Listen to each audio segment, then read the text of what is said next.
السلام علیکم ورحمۃ اللہ وبرکاتہ۔ آج ہم لائیں چیپٹر 15 آیت نمبر 9 کہ قرآن کی حفاظت کی ذمہ داری اللہ تعالیٰ نے لی ہے، اور اللہ تعالیٰ فرماتا ہے بے شک ہم ہی نے اس ذکر کو نازل کیا ہے، یعنی کہ یہ صرف اللہ کی طرف سے ہے، اس میں کوئی شک شبہ نہیں ہے، اور بلا شبہ ہم ضرور اس کی حفاظت کرنے والے ہیں، اور اس کی حفاظت کی ذمہ داری بھی اللہ ہی کی ہے۔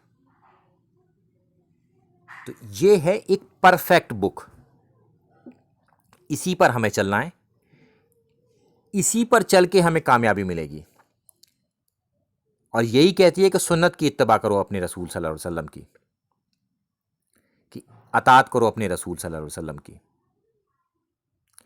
تو اس کے ذریعے ہی ہمیں ہدایت ملے گی، اور جس سے اللہ تعالیٰ ہمیں روکتا ہے اس سے ہمیں رک جانا چاہیے، اور جس کا ہمیں حکم کرتا ہے اسے ہمیں کرنا چاہیے۔ یہی کتاب ہمارے ہدایت کے لیے بھی ہے، اور اسی سے ہمیں آگے دعوت بھی دینی ہے۔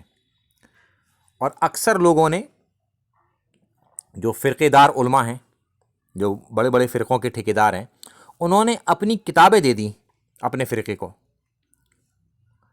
اور اس طریقے سے اس کتاب کو پیش کیا گیا جیسے کہ سارا دین اسی کے اندر ہے، جبکہ کتاب اللہ موجود ہے۔ تعلیم اپنی کتاب سے دیں گے، اور آپ جب آرگومنٹ ان کے ساتھ کریں گے تو وہ کہیں گے کہ اس میں بھی قرآن اور حدیث لکھا ہوا ہے۔ جب قرآن ہمارے پاس پرفیکٹ فارم میں، پیور فارم میں رکھا ہے، تو ڈائریکٹ ہم قرآن سے بات نہ کریں؟ اللہ کے رسول صلی اللہ علیہ وسلم کی حدیث محفوظہ صحیح سند کے ساتھ بخاری مسلم میں موجود ہے، کتب ستہ میں موجود ہے، باقی دیگر حدیث میں موجود ہیں، پھر ہم ان باباؤں کی کتاب کو کیوں پڑھیں؟ جب کوئی چیز ہمارے پاس پیور فارم میں موجود ہے تو پھر ہم ملاوٹ والی چیز کیوں پڑھیں کہ ایک فرقہ پھر اپنا عقیدہ بھی داخل کرتا ہے اس کے اندر؟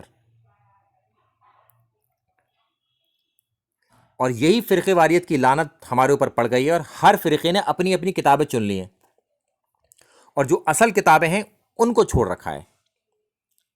یہ قرآن ہی ہے جس کے ذریعے ہمیں ہدایت ملے گی، اور جو اس سے نصیحت حاصل کرے اسی سے آگے دعوت دے۔ یہ ایک پرفیکٹ بک ہے، اس کی حفاظت اللہ تعالیٰ خود کر رہا ہے۔ السلام علیکم ورحمۃ اللہ وبرکاتہ۔